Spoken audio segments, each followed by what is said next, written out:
Coming up, get vaccinated or get tested. Why August will be the most important month in Belize's war against COVID-19. You're listening to Brent's 2 Cents, the semi-serious thoughts of a guy in Belize. And now here's the host of this podcast from somewhere in Belize City, Brent Toombs.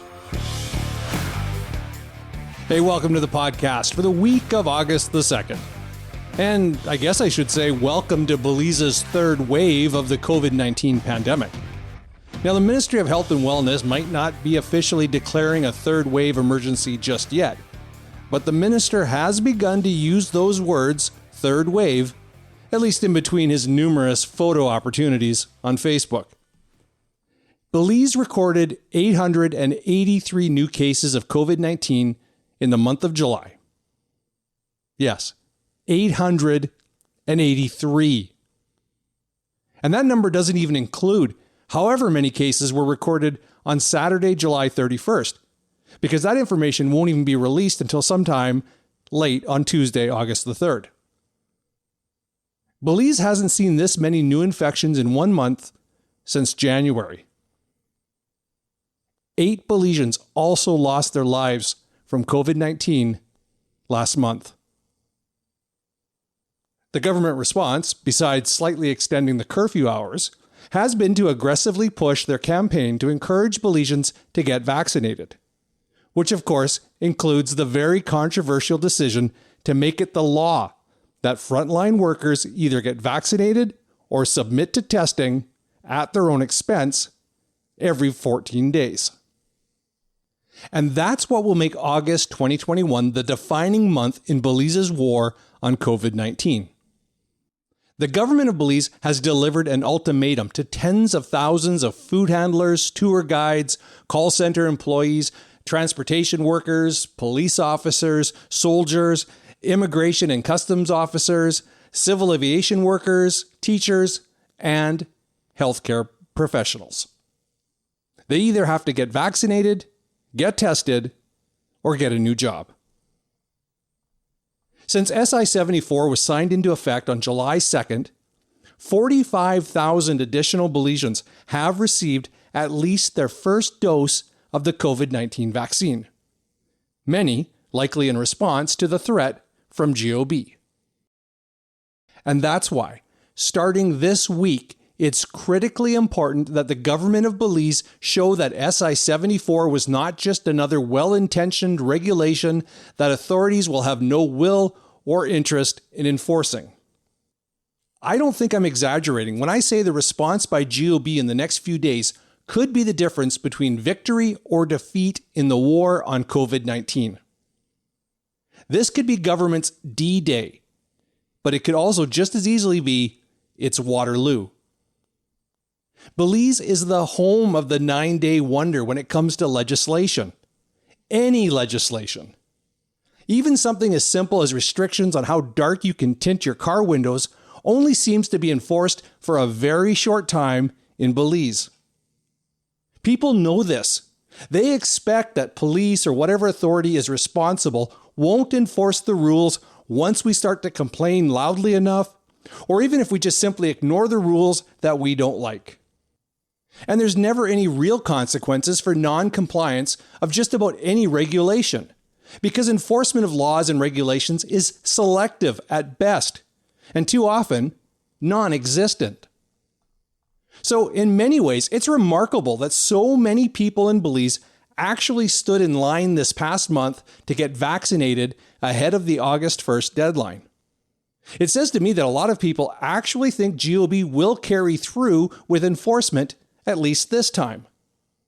And while it should be no surprise that hustlers inside the health system would be selling fake vaccine certificates, the fact that people are willing to shell out $300 for one is an indication that they don't think that SI-74 will blow over like a lee breeze, and that the policy of get vaxxed, get tested, or get a new job will just be another 9-day wonder in Belize. So Minister Shabat, Minister Musa, Commissioner Williams, and even Prime Minister Briceño, please hear me when I say that if you do not carry through with this threat to penalize frontline workers who are unvaccinated or untested, you will be blowing the last best chance you get to implement any meaningful COVID-19 containment regulations. If Kareem Musa or Chester Williams is on TV in the next few weeks talking about the need to crack down on violators who refuse to submit vaccine certificates or test results, then they've lost. If Michelle Shabat is telling reporters in the next few weeks that the Ministry of Health and Wellness is still working on creating a COVID enforcement unit to visit businesses to verify that frontline workers are complying, he will have lost. This cannot be like the regulation prohibiting parties and social gatherings that is only selectively enforced. Just visit the Facebook page for any event planner, and you can see that plenty of Belizeans are still hosting large weddings, christenings, and even children's birthday parties. But hey, if you've got enough money to turn your backyard into a night in Paris or a princess's playground, then it seems the cops will leave you alone. And these people know they are untouchable. This cannot be like all those restaurants that continue to operate as bars and nightclubs, complete with DJs, live bands, and drink specials.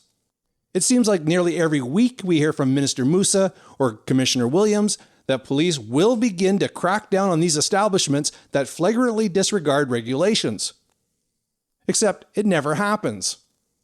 And some of the worst offenders have no concern about promoting their events on social media, because they too know that they are untouchable.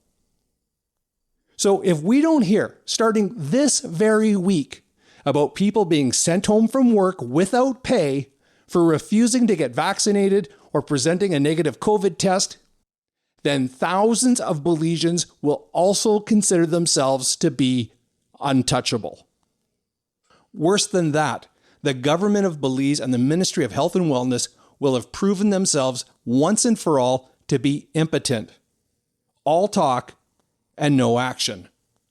And they will have abdicated their authority to lead a public that has gotten tired of regulations and restrictions. Now look, I don't want to live in a police state, but I also don't want to live in a country where a deadly virus continues to infect thousands, kills hundreds, and continues to destroy our economy. I want things to get back to normal, just as much as any Belizean does. But we are definitely into a third wave of infections now. And with the way the positivity rate is trending, it's likely only a matter of time until we see a repeat of last November and December, where over 100 cases were recorded daily, and an average of 2 Belizeans died every single day. And that was before the much more dangerous Delta variant even existed.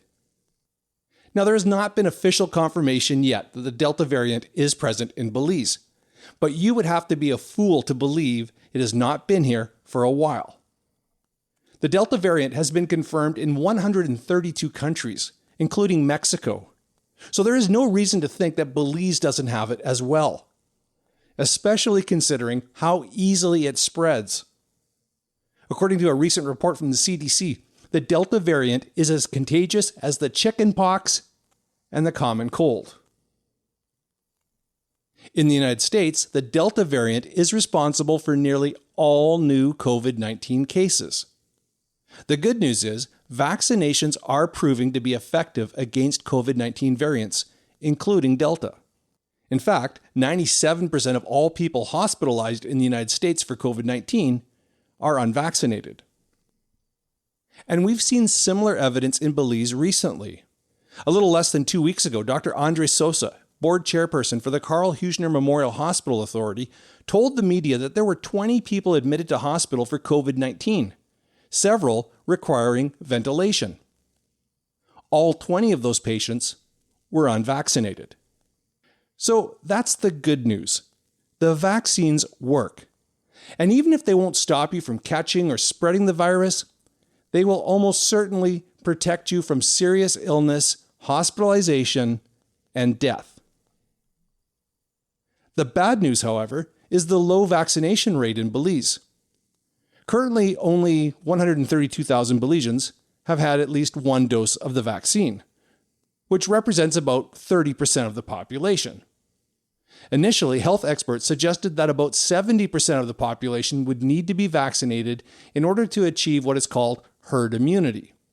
Some are now suggesting that because Delta spreads much more easily, that a vaccination rate greater than 80% could be required for herd immunity. Belize will never achieve those kinds of percentages because of our demographics. Nearly half of the population is under the age of 18 and therefore not even eligible to get vaccinated, at least not with the vaccines available locally at this time. So that's why it's so important that every single person who is eligible to get vaccinated does get vaccinated. That's why it's so important that the Ministry of Health and Wellness do more than just post hundreds of pictures to social media of Minister Shabat fist bumping with people at pop-up vaccination centers, and instead let Belizeans once again have an open dialogue with doctors and scientists who are not politically motivated. That's why it's so important that all stakeholders, including the media, develop a strategy to confront the flood of misinformation that is being spread by anti-vaxxers. And that's why now that August has arrived, it is so important that authorities enforce SI 74 without exception, starting immediately.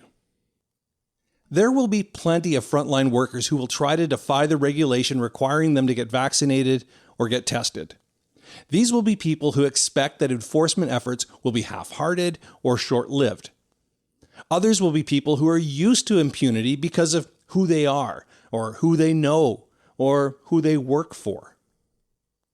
But government still holds all the cards and the big stick.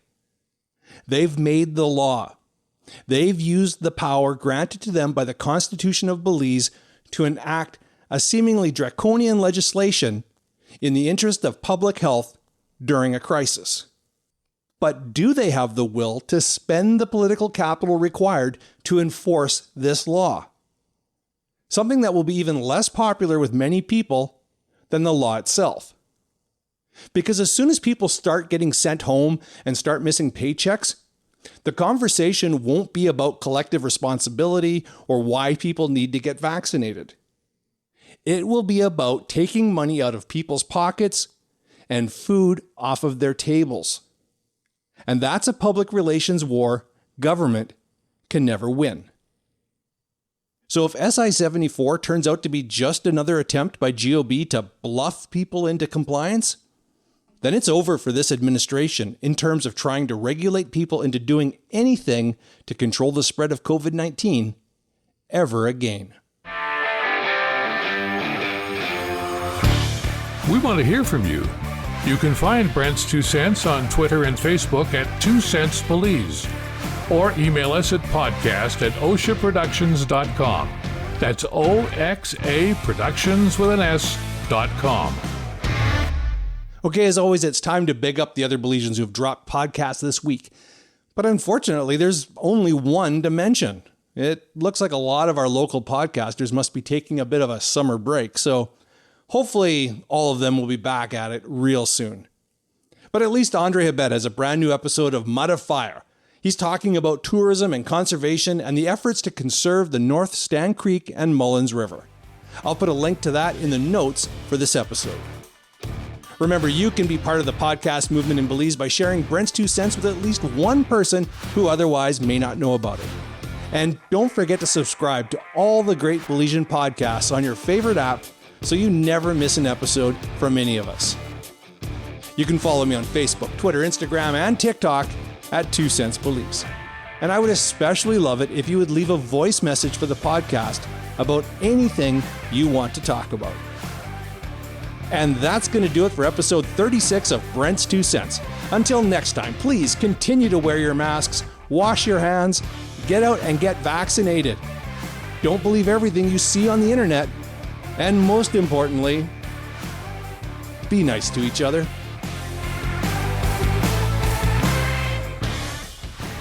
Brent's 2 Cents is a presentation of OSHA Productions, Belize's affordable professional video production company.